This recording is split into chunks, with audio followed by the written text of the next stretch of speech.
Assalamualaikum warahmatullahi wabarakatuh. Perkenalkan, nama saya Laudi Rahman dengan NIM L1C1210406 dari program studi Teknik Geologi Fakultas Matematika Ilmu Pengetahuan Alam Universitas Haloleo. Pada kesempatan kali ini saya akan mempresentasikan mengenai mata kuliah Geologi Batuan Karbonat yang terdiri dari dua topik utama. Yang pertama tentang klasifikasi batuan karbonat menurut Volk 1962, Dunham 1962, dan Emery dan Kovan 1921. Yang kedua tentang lingkungan pengendapan batuan karbonat, lengkap dengan ciri-ciri contoh dari masing-masing lingkungan pengendapannya. Yang pertama kita akan membahas tentang klasifikasi dari batuan karbonat itu sendiri. Baik, sebelum kita membahas tentang klasifikasi batuan karbonat, terlebih dahulu kita akan membahas tentang pengertian batuan karbonat itu sendiri. Batuan karbonat merupakan batuan sedimen yang terbentuk dari mineral karbonat, terutama kalsit dan dolomit. Pada batuan karbonat terdapat beberapa klasifikasi yang perlu kita bahas pada video kali ini. Yang pertama yaitu klasifikasi Dunham, klasifikasi Volk, dan juga klasifikasi Emery dan Kovan, yang masing-masing memiliki pendekatan berbeda berdasarkan komposisi, tekstur, dan keterlibatan organisme dalam pembentukan batuan. Langsung saja, yang pertama kita akan membahas tentang klasifikasi Dunham 1962. Klasifikasi Dunham 1962. Klasifikasi Dunham didasarkan pada tekstur pada deposisi dari batuan karbonat. Karena menurut Dunham dalam sayatan tipis, tekstur deposisional merupakan aspek yang tetap. Kriteria dasar dari tekstur deposisi yang diambil Dunham lebih condong pada fabrik batuan, misalnya mud supported atau grain supported, bila dibandingkan dengan komposisi batuan. Variasi kelas-kelas dalam klasifikasi Dunham didasarkan pada perbandingan kandungan lumpur, dan juga perbandingan lumpur tersebut diperoleh 5 klasifikasi batuan, yang nama-namanya dapat dikombinasikan berdasarkan jenis, butiran, dan mineraloginya. Batu gamping dengan kandungan beberapa butir atau lebih sedikit 10% dalam matriks lumpur karbonat disebut mudstone, dan bila mudstone tersebut mengandung butiran yang tidak saling bersinggungan disebut wetstone. Lain halnya apabila antar butirannya saling bersinggungan disebut backstone. Backstone mempunyai tekstur grain supported dan mempunyai matriks lumpur. Dunham mempunyai istilah bonestone. Bonestone untuk batu gamping dan fabrik yang mengindikasikan asal-usul komponen-komponennya yang direkatkan bersama selama proses deposisi. Pada klasifikasi Dunham 1962, istilah-istilah yang muncul adalah grain dan mud. Nama-nama yang dipakai oleh Dunham didasarkan atas hubungan antar butir, seperti mudstone, backstone, grainstone, wetstone, dan sebagainya. Dapat dilihat pada gambar yang ditampilkan.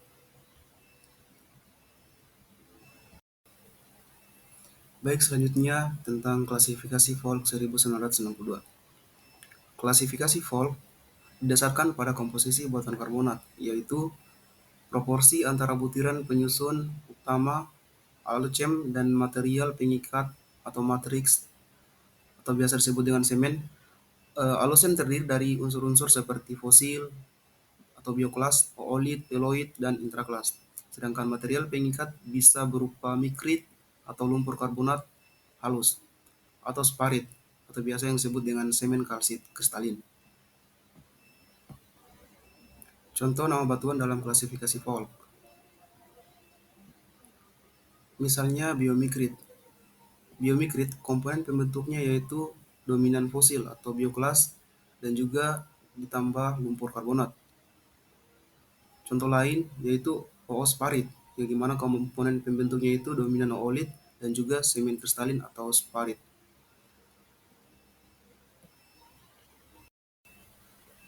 Selanjutnya yaitu klasifikasi Emery dan Kovan pada tahun 1971. Klasifikasi Emery dan Kovan merupakan pengembangan dari sistem Dunham yang secara khusus ditujukan untuk mengklasifikasikan batuan karbonat yang terbentuk di lingkungan terumbu atau reef environment. Klasifikasi menurut Emery dan Kovan membagi batu gamping menjadi dua kelompok besar, yaitu Austronus limestone dan Alostopus limestone, berupa batu gamping yang komponen-komponen penyusunnya tidak terikat secara organis selama proses deposisi. Pembagian Alostous dan juga Austronous limestone telah dilakukan oleh Dunham, hanya saja tidak terperinci. Berikut merupakan definisi penamaan batuan karbonat berdasarkan tekstur. Dapat lihat pada gambar yang pertama, yaitu beanstone. Beanstone merupakan fasies yang memiliki karakteristik butiran yang terdiri dari kerangka ataupun pecahan yang telah mengalami pengikatan oleh kerak-kerak lapisan gamping, atau biasa disebut dengan encrusting, yang dikeluarkan oleh ganggang merah dan lainnya. Yang kedua, Bafflestone. Bafflestone merupakan batuan yang memiliki karakteristik butiran terdiri dari kerangka organik seperti koral yang sedang dalam posisi tumbuh berdiri atau growth position, dan diselimuti oleh lumpur karbonat yang mengisi rongga-rongga pada koral. Koral tersebut berperan sebagai baffle yang menjebak lumpur karbonat. Yang ketiga yaitu Framestone. Framestone merupakan jenis batu gamping yang memiliki karakteristik hampir seluruhnya terdiri dari kerangka organik seperti koral, alga, dan lainnya. Sedangkan komposisi matriksnya kurang dari 10%. Antara kerangka tersebut biasanya terisi oleh spheric calcite. Selanjutnya, rootstone.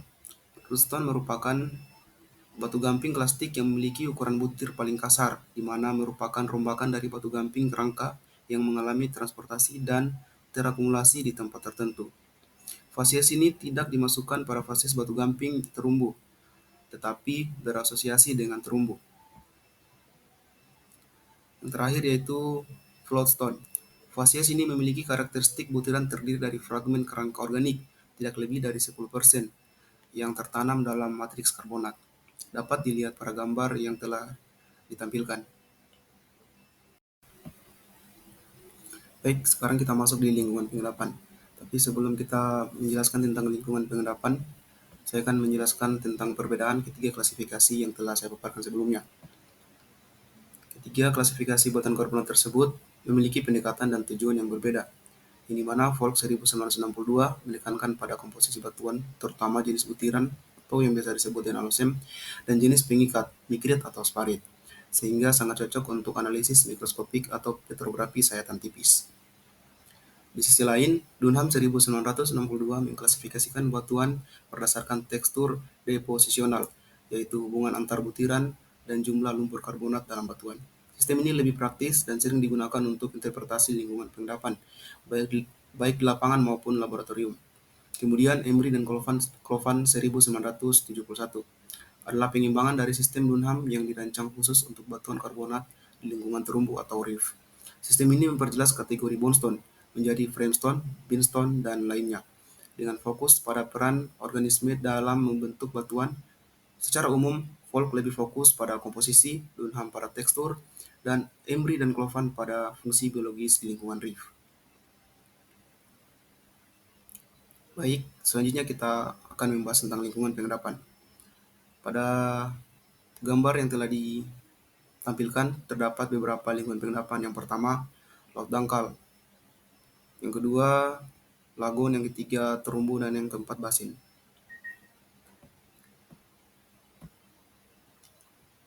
Dapat lihat pada gambar atau tabel.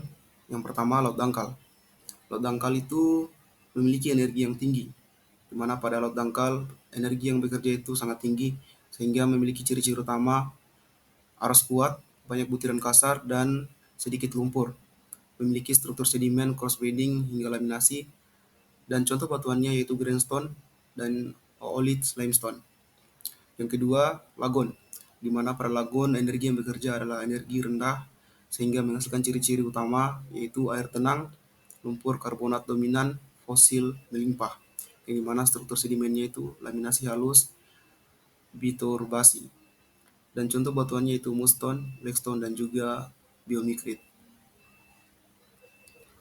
Selanjutnya yang ketiga yaitu terumbu, yang dimana energinya yang bekerja yaitu sedang hingga tinggi, sehingga menghasilkan ciri-ciri utama struktur masif dibentuk oleh organisme karang atau alga, porositas primer tinggi. Struktur sedimennya yaitu bonestone atau framestone hingga beanstone. Contoh batuannya Framestone, Beanstone, dan Floatstone. Yang ketiga, basin atau laut dalam. Energi yang bekerja yaitu energi rendah hingga sangat rendah, yang dimana ciri-ciri utamanya yaitu endapan halus, material pelagik, seiring hasil aliran gravitasi atau turbidit. Struktur sedimennya laminasi halus, graded bedding. Contoh batuannya yaitu chalk, micrite, pelagik, limestone. Dapat lihat pada tabel klasifikasi yang telah ditampilkan. Baik, itu saja yang perlu saya sampaikan. Semoga bermanfaat untuk kita semua. Lebih dan kurangnya mohon dimaafkan. Wabillahi taufiq wal hidayah. Wassalamualaikum warahmatullahi wabarakatuh.